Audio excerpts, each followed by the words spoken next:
মৌলভীবাজারের বড়লেখায় রোপা আমন ধান কাটা মারাই উৎসবে মেতেছেন চাষিরা।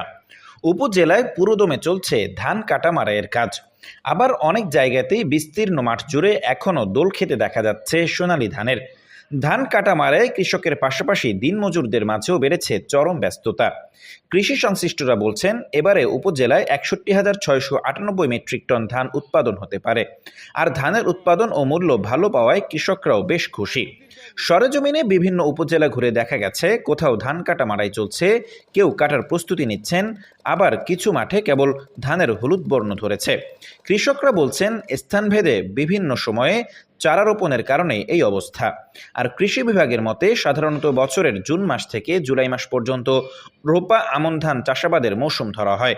এ সময়ে আগে পিছে যারা যে সময়ে চারা রোপণ করবেন সেই অনুযায়ী ধান পরিপক্ক হবে। বড়লেখা উপজেলা কৃষি সম্প্রসারণ অধিদপ্তর সূত্রে জানা যায়, চলতি মৌসুমে উপজেলায় রোপা আমন ধান চাষাবাদের লক্ষ্যমাত্রা হচ্ছে ১২,৩২০ হেক্টর জমিতে এবং চাষাবাদ হয়েছে ৮,৬৪৫ হেক্টর।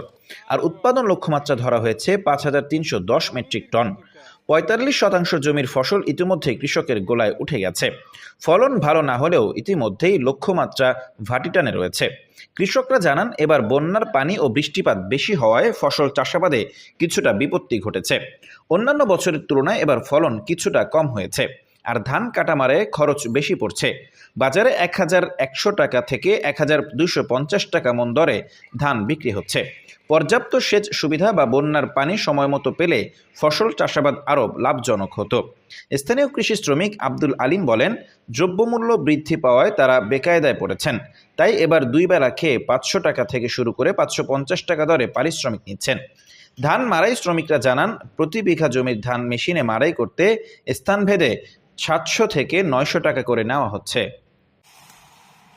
এখন ফলটা তো নিচে ১৫০০ লাগবে, ১,০০০ নিচে দেখছি ২ হাজার